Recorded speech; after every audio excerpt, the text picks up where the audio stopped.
สวัสดีครับวันนี้ก็วันที่13มกราคมปี69นะครับวันนี้ก็สายๆของวันอังคารนะครับเนาะคลิปนี้จะวางแนวทางของรัฐบาลไทยนะครับวันคลิปนี้เป็นของอาจารย์ทองนะครับขอขอบคุณอาจารย์ทองนะครับแนวทางดีๆมาแบ่งปันFCทางช่องครับเนาะแนวทางดีๆแม่นๆครับเนาะผู้อยู่เบื้องหลังครับเนาะผู้อยู่เบื้องหลังแนวทางมาแบ่งปันขอขอบคุณทุกเสียงทุกอาจารย์ครับเนาะแนวทางดีๆมาแบ่งปันอาจจะเป็นเซียนใจดีพี่ชายใจดีนะครับเนาะก็ลุงใจดีอาจารย์ทอง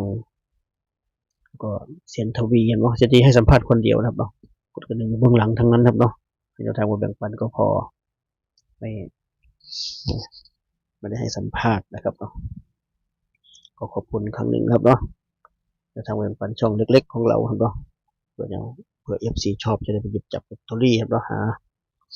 เสียงโชคไว้ครับเนาะเผื่อมีโชคมีลาภครับเนาะ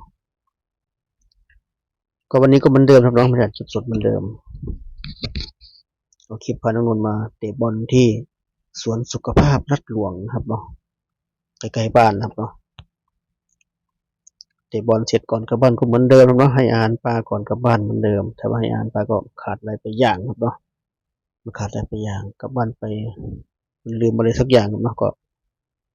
อาหารปลาทุกครั้งทุกคลิปครับเนาะคือชอบมาเที่ยวก็ในทางคุณในตัวเหมือนเดิมนะครับจะไม่เบื่อครับเนาะอยู่ด้วยกันไปครับเนาะนานๆคนมองหน้ากัน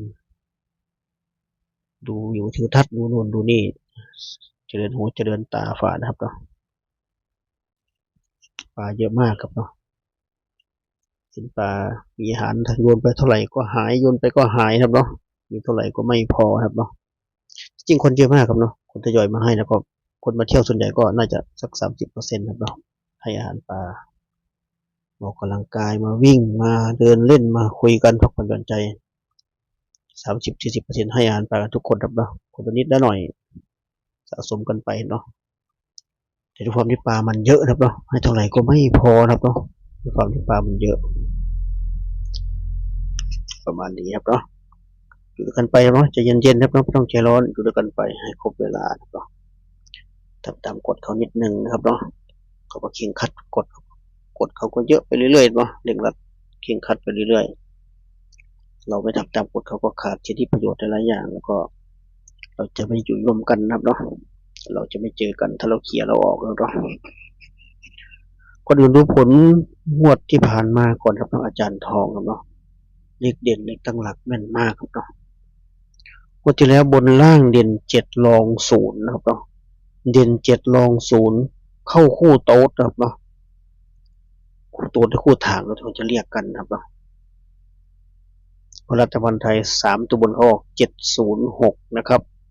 7ก็ไปที่หลักร้อยนะครับ0ก็ไปที่หลัก10นะครับเนาะจับคู่ให้เสียดายเนาะจับคู่ไม่เข้าครับเนาะเด่น7 รอง 0เลขเด่นมาทั้ง2 ตัวจับคู่ให้70ไม่ใช่เนาะ71 73 74 75นะครับหลัก7ครับเนาะเสียดายจน0ครับเนาะ0จับคู่ให้ถ้า0มาก็03 04 05เราข้ามไป07นะครับเนาะไม่มี06นะครับข้ามไป07เลยเสียดายมากครับเนาะวางหลักถูกต้องเป๊ะครับวางหลักถูกเป๊ะเลยอยู่หลัก10ครับเนาะหลักหน่วยข้ามไป7เฉยเลยครับเนาะเสียดายมากเสียดายแทนครับเนาะอาจารย์ทองก็ไม่ได้ครับเราสามถามแล้วไม่ได้ครับเนาะแกก็ไม่วิ่งไม่รูดไม่อะไรเลยแกบอกเจาะอย่างเดียวครับเนาะถูกก็ถูกไม่ถูกก็น่าแกตัวใหม่แกบอกก็เสียดายเนาะเด็กเด่นเนี่ยวิ่งแม่นมากอย่างที่บอกวางซามพูดไว้ครับเนาะเด็กเด่นนี่ตั้งหลักมาจับคู่ก็มีชัยไปกว่าครึ่งครับเนาะถ้าเด็กเด่นนี่ตั้งหลักมาถ้าไม่มาจับคู่ลำบากครับเนาะเด่นนี่ตั้งหลักเป็นพระเอกนะครับเนาะจะอาจารย์ไหนเสียนคล้ายๆกันครับเนาะถ้าเด็กเด่นนี่ตั้งหลักมาจับคู่ลำบากแน่นอนครับเนาะแทบจะเป็นไปไม่ได้นะครับเนาะของวันนี้แค่ตัวใหม่นะครับเนาะสำหรับอาจารย์ทองนะครับขอบคุณอาจารย์ทองอีกครั้งหนึ่งครับเนาะให้ทางที่ดีเพื่อแบ่งปันFCทางช่องนะครับก็วันนี้บนล่างเด่น9 รอง 0นะครับหมดที่แล้วเด่น7 รอง 0ครับเนาะวันนี้เด่น9 รอง 0ครับเนาะ จับคู่ให้ถ้า04 05 06 07นะครับ94 95 96 97ทวนครั้งนะครับอาจารย์ทองบนล่างเด่น9รอง0นะครับจับคู่ให้04 05 06 07 94 95 96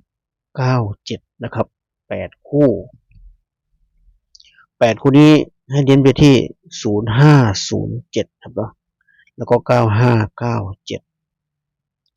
0507 9597หลักละ2คู่ครับเนาะหลัก0ก็2คู่ก็0507ครับเนาะแล้ว9ก็9597ก็3ชอบมากครับเนาะเลขทางของอาจารย์ทองเพราะว่าตรงกับเลขตัวเองครับเนาะสาเหตุที่ชอบ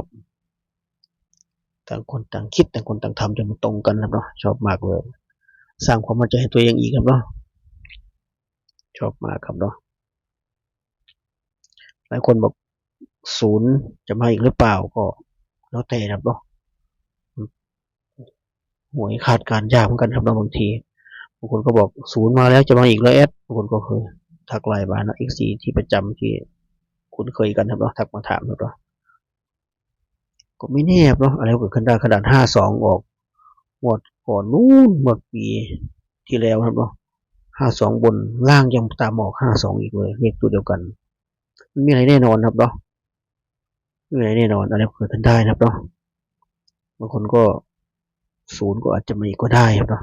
ส่วนตัวทำเป็นไปตามสูตรเนาะทุกสิ่งทุกอย่างทำไปตามสูตรเขาก็เอาตามสูตรเข้ามาครับเนาะเราทำก็เช่นกันครับเนาะก็ตามนี้ครับเนาะตามนี้ตัวเด่นก็0507 9597นะครับก็มาชุด3ตัวครับเนาะชุด3ตัวมี3ชุดนะครับมี597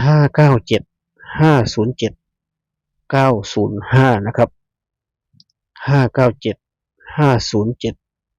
905 3ชุดนะครับเนาะชุด3ตัวของอาจารย์ทองครับเนาะครบถ้วนครับเนาะสำหรับทางของอาจารย์ทอง